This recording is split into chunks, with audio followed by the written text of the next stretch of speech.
नमस्कार बच्चों, मैं आपको पाठ 11 सर्वनाम समझा रही थी। मैं आज आपको जो मैंने पढ़ाया था, अध्ययन कराया था, उससे आगे के सर्वनामों के बारे में आपको पढ़ाऊंगी। तो देखिए, मैं एक बार आपको पुनः बताती हूँ कि सर्वनाम क्या होता है।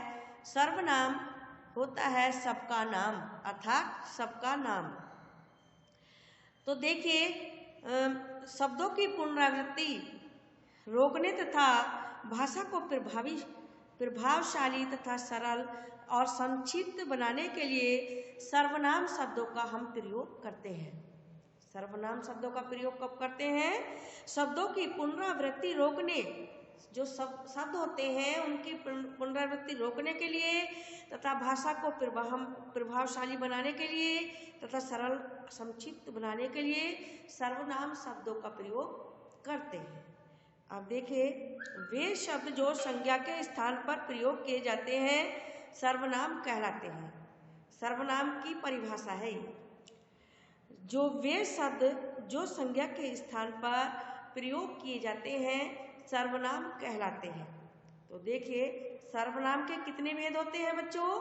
6 होते हैं। मैंने उस दिन भी आपको बताया है कि सर्वनाम के 6 भेद होते हैं। ठीक है, तो आज हम आगे के सर्वनामों के विषय में जानेंगे। अब देखिएगा, एक बार हम पुनः अभ्यास करते हैं। अनिश्चयवाचक सर्वनाम। अनिश्चयवाचक सर्वनाम क्या होता है? जिस सर्वनाम से किसी निश्चित व्यक्ति या वस्तु का बोध नहीं होता है। हमें यहाँ क्या नहीं हो रहा है? निश्चयवाचक में किसी निश्चित व्यक्ति या वस्तु का बोध नहीं हो रहा है हमें। ठीक है, उसे अनिश्चयवाचक सर्वनाम कहते हैं। जैसे दूध में कुछ गिरा है, दूध में कुछ गिरा है, रोगी के साथ कोई खड़ा है। तो देखिए बच्चों, ये कुछ क्या है? क्योंकि हमें पूरा पता नहीं है कि क्या गिरा हुआ है दूध में, तो हम एक आइडिया लगा रहे हैं। तो इसमें आया है कुछ गिरा है, तो कुछ क्या है? हमारा अनिश्चय है, हमें पता नहीं है दूध में क्या गिरा है। ऐसे ही कोई, जैसे रोगी के साथ कोई, तो कोई का हमें पता ही नहीं है कि कौन है, हम कह नहीं सकते।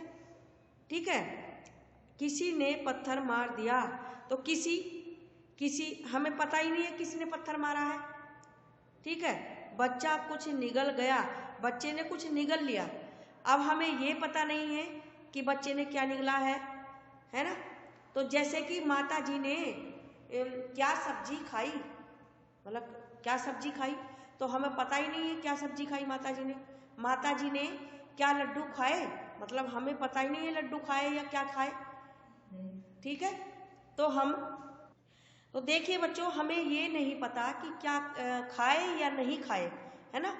माता जी ने लड्डू खाए या नहीं खाए, हमें अनिश्चय है, यानी कि निश्चय पूर्वक हमें ज्ञात नहीं है, अनिश्चय है ना। तो देखिए, अब हमारा अगला बच्चों आगे चलते हैं। उपरोक्त वाक्यों में आए हुए किसी कोई अनिश्चयवाचक सर्वनाम है।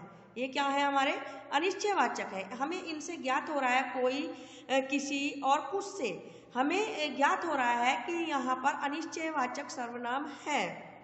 कुछ सर्वनाम शब्द किसी वस्तु तथा कोई शब्द किसी व्यक्ति का बोध कराता है, किंतु इसमें निश्चित व्यक्ति या वस्तु का बोध नहीं होता है।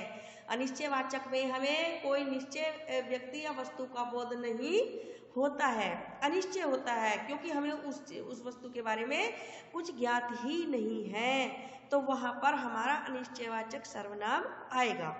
आगे देखते हैं हम संबंधवाचक सर्वनाम। संबंधवाचक सर्वनाम देखिए, जो सर्वनाम दूसरे उपवाक्यों में आए हुए संज्ञा या सर्वनाम शब्दों से संबंध प्रकट करते हैं। उपवाक्यों में आए हुए संज्ञा या सर्वनाम से जो है हम, अब आगे देखिए बच्चों, नंबर 4 पर आता है हमारा संबंधवाचक सर्वनाम। मैंने अभी आपको बताया, जो सर्वनाम दूसरे उपवाक्यों में आए हुए संज्ञा सर्वनाम शब्दों के साथ संबंध प्रकट करते हैं। जो सर्वनाम दूसरे उपवाक्यों के साथ, दूसरे, जैसे कि एक वाक्य होता है उसके साथ दूसरा जोड़ा जाता है तो वो हमारा क्या होता है, वो संबंध प्रकट करते हैं तो उन्हें संबंधवाचक सर्वनाम कहते हैं। अब देखिए जैसे जैसे यहाँ पर आया है, देखिए आप, जैसा कहा था वैसा कर दिखाया, जैसा कहा था वैसा कर दिखाया। तो जैसा क्या है, जैसे कि जैसा कहा था, यहाँ पर जो हमारा एक वाक्य हो गया, दूसरा जो है हम मतलब इस सर्वनाम दूसरे उपवाक्यों में दूसरे उपवाक्य को हमने जोड़ दिया, यानी कि इसके साथ जैसा कहा था वैसा कर दिखाया। तो ये हम वैसा जो है यहाँ आया है वैसा, तो ये जैसे के साथ जैसे में मिलकर इस वाक्य में मिलकर संबंध प्रकट कर रहा है। अब देखिए, जिसने आना था उसने मना कर दिया। तो यहाँ पर जिसने आना था, तो यहाँ पर क्या हो गया हमारा, मतलब एक हो गया और दूसरा ये हमारा जोड़ दिया गया, इसके साथ इसका संबंध स्थापित हो गया। जो नृत्य कर रही थी वह प्रिया की बहन है। जो नृत्य कर रही थी, कोई नृत्य कर रही है लड़की, तो वो कौन है, वो प्रिया की बहन है। ठीक, अब देखिए, जो नृत्य कर रही है वह प्रिया की बहन है। जो नृत्य कर रही है, नृत्य कौन कर रही है, वो प्रिया की बहन है। तो यहाँ पर भी संबंध स्थापित हो रहा है। जैसा करोगे वैसा भरोगे। मान लो कोई व्यक्ति कार्य कर रहा है, अच्छा कार्य कर रहा है तो अच्छा परिणाम मिलेगा, और खराब कर रहा है तो खराब परिणाम मिलेगा उसको। ठीक है, तो जैसा वैसा, जैसे के साथ हम वैसा जोड़ दिया गया है, तो इसके साथ यानी कि जैसा हम करेंगे, जैसा कार्य करेंगे वैसा ही हम परिणाम भोगेंगे। ठीक है, उपरोक्त वाक्यों में जैसा वैसा उसने जो वह आदि संबंधवाचक सर्वनाम है। ये क्या है, जैसा वैसा, जिसने, उसने, जैसा वैसा, जो वह, ये सब क्या है, ये एक संबंधवाचक सर्वनाम है। ये हमें एक जो है सर्वनाम दूसरे उपवाक्य को जोड़ रहा है। ये एक जो सर्वनाम मतलब सर्वनाम दूसरे उपवाक्य को दूसरे वाक्य को जोड़ रहा है, तो यहाँ पर संबंधवाचक सर्वनाम हुआ। अब देखिए अगला आता है हमारा प्रश्नवाचक सर्वनाम। प्रश्नवाचक सर्वनाम ऐसे सर्वनाम शब्द जिनसे किसी प्राणी या वस्तु आदि के विषय में प्रश्न का बोध होता है। ऐसे सर्वनाम शब्द जिनसे किसी प्राणी या वस्तु आदि के विषय में प्रश्न का बोध होता है, उन्हें प्रश्नवाचक सर्वनाम कहते हैं। उन्हें क्या कहते हैं हम, प्रश्नवाचक सर्वनाम कहते हैं। ठीक है, जैसे कपड़े कौन धो रही थी, तो कौन क्या हुआ, कौन जो हमारा लग गया ये, तो ये क्या लग गया, ये एक प्रश्न कर रहे हैं हम, कौन, कपड़े कौन धो रही थी, तो हमें पता नहीं है कौन धो रही थी, मतलब हम एक प्रश्न कर रहे हैं, हमें ये तो कंफर्म नहीं है कि कौन धो रहा है। कूड़ा किसने फेंका था, कूड़ा किसने फेंका था, कूड़ा जो है किसने फेंक दिया, कूड़ा किसने फेंका था, कूड़ा किसने फेंका था, तो किसने। तुम्हें क्या चाहिए था, तुम्हें क्या चाहिए था, नाना जी किसे बुला रहे हैं, तो ये हमारा, जैसे कि हमें कौन का नहीं पता कौन है, किसने, हमें यही पता नहीं है कि कूड़ा किसने फेंक दिया। और तुम्हें क्या चाहिए, तुम्हें नहीं पता हमें क्या चाहिए था, नाना जी किसे, मतलब पता ही नहीं किसे बुला रहे हैं।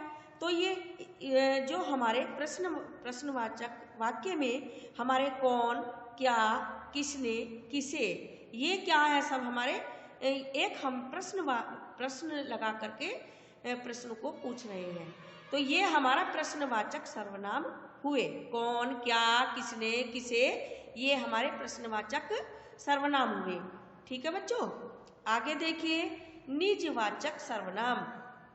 तो निजवाचक सर्वनाम में जिन सर्वनाम का प्रयोग अपने लिए किया जाए अर्थात जो निजत्व का बोध कराए उसे निजवाचक सर्वनाम कहते हैं। जैसे मैं स्वयं सामान उठा लूंगा, मान लो कोई भी कार्य हो जो अनिजी यानी कि अपने लिए, मान लो कोई सामान है और कोई कह रहा है कि मैं अपना सामान स्वयं का मतलब होता है अपने आप, है ना, मैं स्वयं अपना सामान उठा लूंगा, मैं अपना सामान स्वयं यानी कि अपने आप उठा लूंगा, मैं अपने आप पहुंच गया, मैं अपने आप, मतलब मुझे उसे किसी की जरूरत नहीं हुई, वो अपने आप पहुंच गया उस स्थान पर जहां जाना था।